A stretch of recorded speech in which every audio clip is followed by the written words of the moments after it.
Hi friends, media ಜಗತ್ತಿಗೆ ಸ್ವಾಗತ. Friends, 2012ರಲ್ಲಿ ಧರ್ಮಸ್ಥಳದಲ್ಲಿ ನಡೆದ ಸೌಜನ್ಯ ಪ್ರಕರಣದ ಅಪರಾಧಿಗಳು ಯಾವತ್ತೂ ಸಿಕ್ಕಿ ಬೀಳಲ್ವಾ?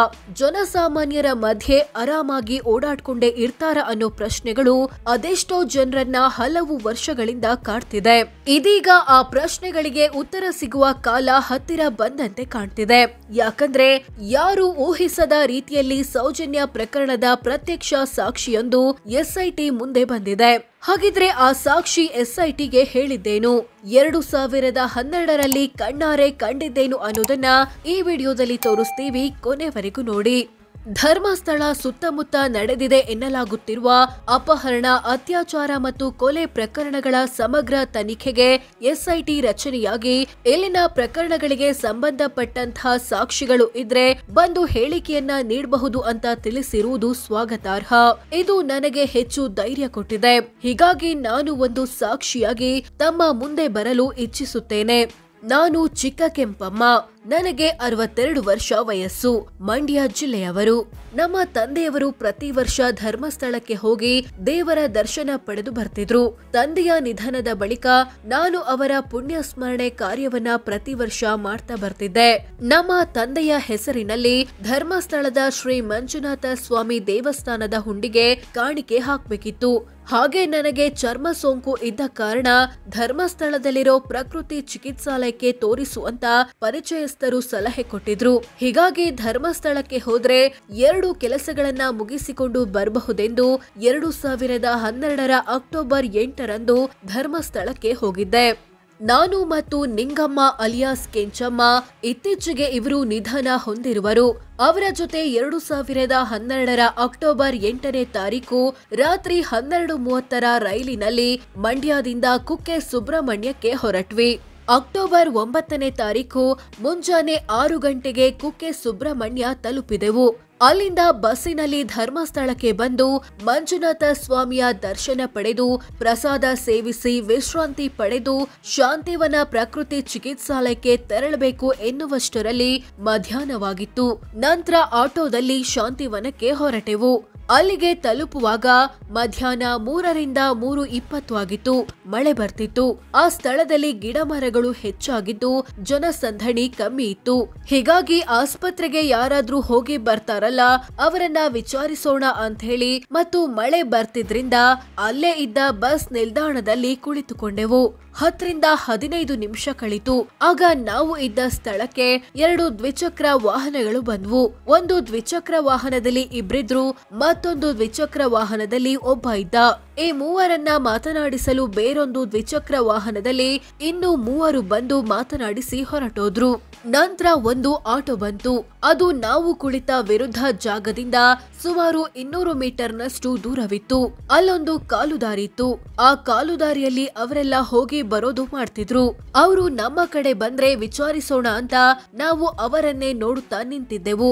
ಅಷ್ಟರಲ್ಲಿ ಅವರೇ ನಮ್ಮ ಬಳಿ ಬಂದ್ರು. ಅವರಲ್ಲಿ ಒಬ್ಬ ಅಪರಿಚಿತ ವ್ಯಕ್ತಿ ಬಿಕ್ಕಲ ಅಥವಾ ತೊದಲನಾಗಿದ್ದ. ಪ್ರತಿ ಬಾರಿ ಮಾತನಾಡುವಾಗ ಮೊದಲ ಅಕ್ಷರವನ್ನ ತೊದಲಿಸುತ್ತಿದ್ದ. ಆತ ನಮ್ಮನ್ನ ಆಂಟಿ, ನೀವು ಎಲ್ಲಿಂದ ಬಂದಿದ್ದೀರಾ, ಯಾಕೆ ಬಂದಿದ್ದೀರಾ ಅಂತ ಕೇಳ್ದ.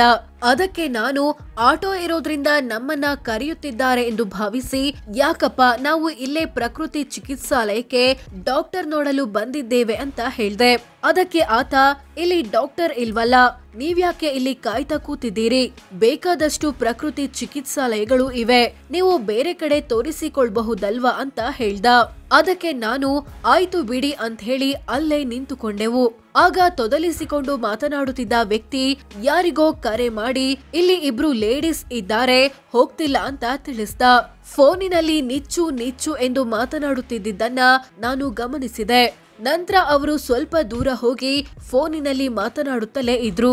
ಅಲ್ಲಿ ಇದ್ದವರೆಲ್ಲ ಅಂದಾಜು 5.5 ಅಡಿ ಎತ್ತರವಿದ್ದು ನಮ್ಮನ್ನ ಮಾತನಾಡಿಸಿದ ವ್ಯಕ್ತಿ ಸ್ವಲ್ಪ ಕುಳ್ಳನಾಗಿದ್ದ.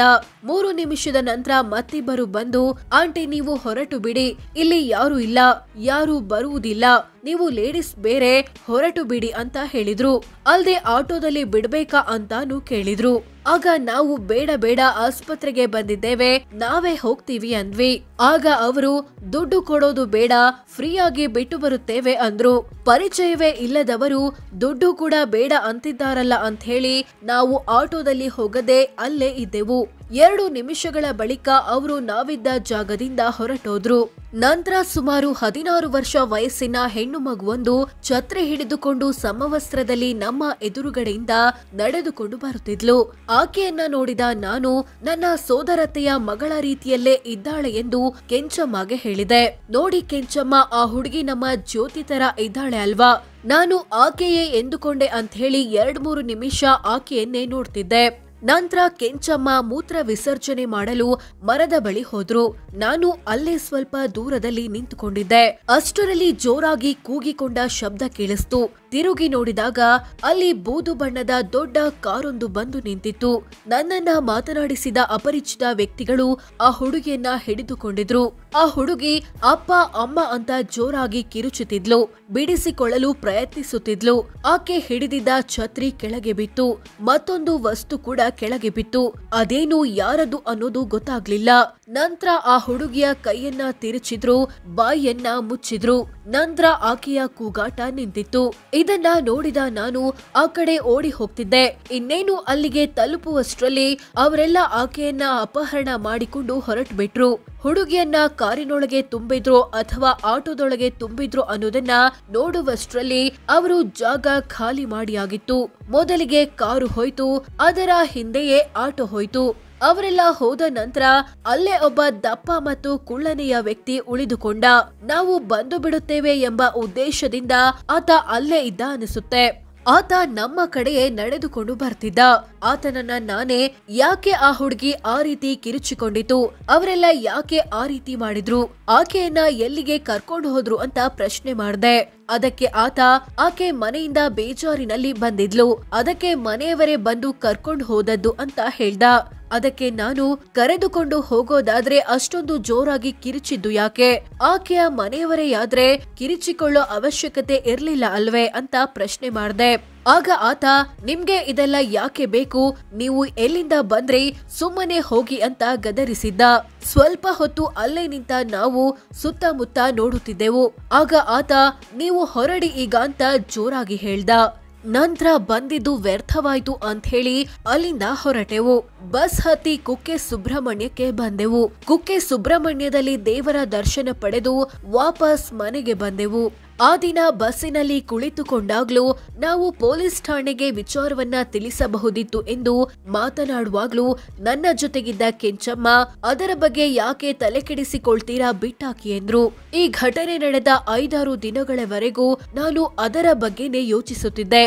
ಈ ಘಟನೆ ಬಗ್ಗೆ ನ್ಯೂಸ್ ಚಾನೆಲ್ಗಳಲ್ಲಿ 2012ರಲ್ಲಿ ವರದಿ ಬಂದಿತ್ತೋ ಏನೋ ನನಗೆ ತಿಳಿದಿಲ್ಲ.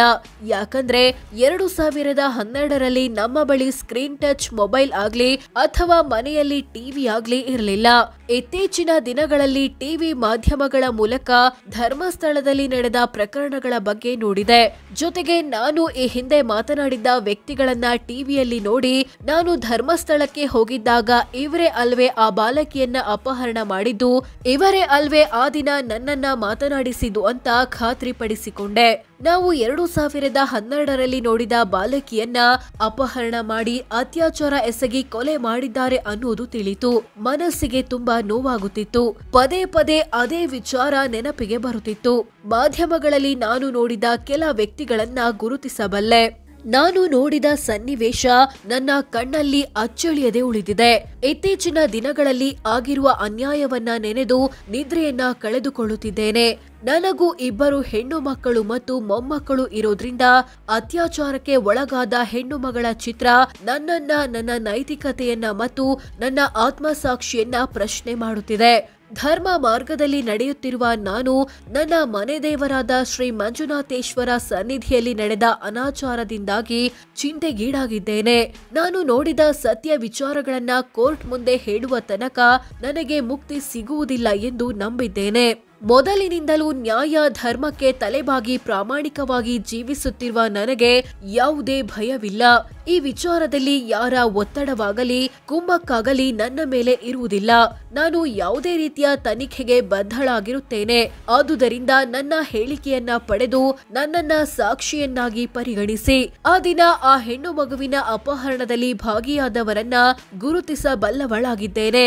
ದಯಮಾಡಿ ಈ ಕಾನೂನು ಪ್ರಕ್ರಿಯೆಯಲ್ಲಿ ಪಾಲ್ಗೊಳ್ಳಲು ಅವಕಾಶ ಮಾಡಿಕೊಡಬೇಕಾಗಿ ಕೇಳಿಕೊಳ್ಳುತ್ತೇನೆ. ವಂದನೆಗಳೊಂದಿಗೆ ತಮ್ಮ ವಿಶ್ವಾಸಿ ಚಿಕ್ಕ ಕೆಂಪಮ್ಮ. ಸೋ ಫ್ರೆಂಡ್ಸ್, ಇದಿಷ್ಟು ಸೌಜನ್ಯ ಪ್ರಕರಣದ ಪ್ರತ್ಯಕ್ಷ ಸಾಕ್ಷಿ ಎನ್ನಲಾಗ್ತಿರೋ ಮಹಿಳೆ ಎಸ್ಐಟಿಗೆ ಕೊಟ್ಟಿರೋ ದೂರಿನಲ್ಲಿ ಏನಿದೆ ಅನ್ನೋದನ್ನ ತಿಳಿಸಿಕೊಡೋ ಪ್ರಯತ್ನ. ಈ ಬಗ್ಗೆ ನಿಮ್ಗೆ ಏನನ್ಸುತ್ತೆ ಕಾಮೆಂಟ್ ಮಾಡಿ ತಿಳಿಸಿ. ಹಾಗೆ ವಿಡಿಯೋ ಇಷ್ಟವಾದ್ರೆ ಲೈಕ್ ಮಾಡಿ, ಶೇರ್ ಮಾಡಿ, ನಮ್ಮ ಚಾನೆಲ್ಗೆ ಸಬ್ಸ್ಕ್ರೈಬ್ ಆಗಿ. ಧನ್ಯವಾದ.